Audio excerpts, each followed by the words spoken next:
Since everyone loved watching me talk about the Jaws franchise, and since you guys love watching me talk about how do I fix Jaws and Revenge, here's the two-part video that I just made. And I really love doing this because it's really fun to make, and it takes a lot of time and energy to make. And I'm also making the Conjuring Haddonfield crossover between Halloween and The Conjuring, so be aware of that. Jaws is one of my favorite horror movies of all time. And this is why I liked sharks so much because this movie changed me a lot as a person. And Jaws 2, on the other hand, felt like a slasher movie and a rehash to the first movie, but with teenagers, but it's still a good sequel.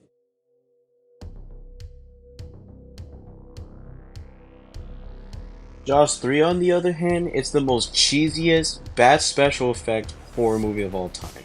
And Jaws 4 is also worse than Jaws 3. A lot of people say that Jaws 3 is the most dumb, fun, enjoyable watch. And I guess I agree, but it's cheesy fun. Jaws 4, on the other hand, is just a whole lot of messier than the third one. It's even worse than the third one. And they were trying to ignore the third movie.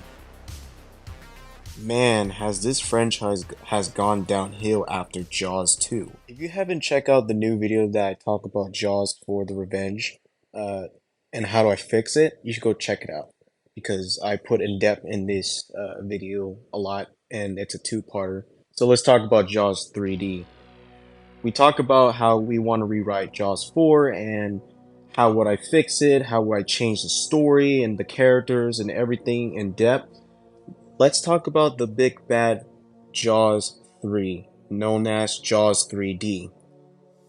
The history with Jaws 3 started with Zach and Zanuck Brown. After when they were finishing with Jaws 2, they said they wanted to do a spoof with Jaws 3, just making fun of the franchise in general, but it never got made, so Universal Studios was like, no.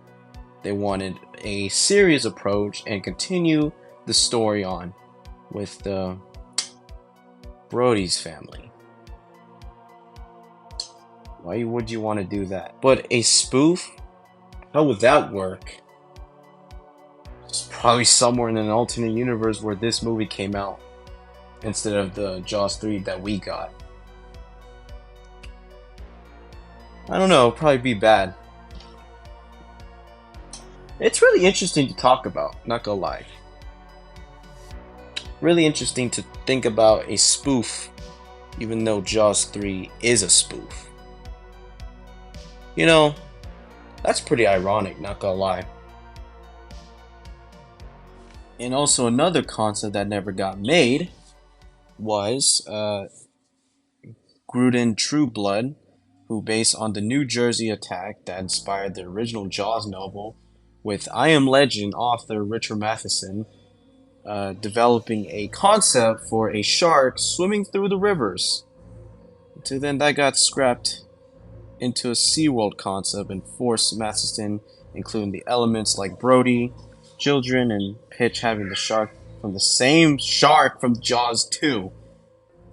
By the way, I got this from ScreenRant.com, and that's what it says. So, how would I fix Jaws 3 in general? Now that you know all the concept and everything about Jaws 3 and the little bit of a history of Jaws 3 and the troublesome production of two concepts that just never got made, how would I do it?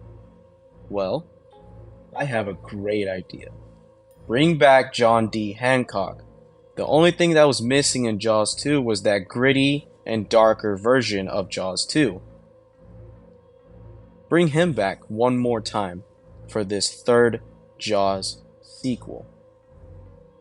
Take place somewhere else. Somewhere that's not Amity Island. Different characters, different location.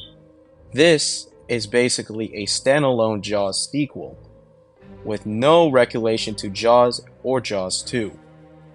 This, it's its own story. An anthology story, basically.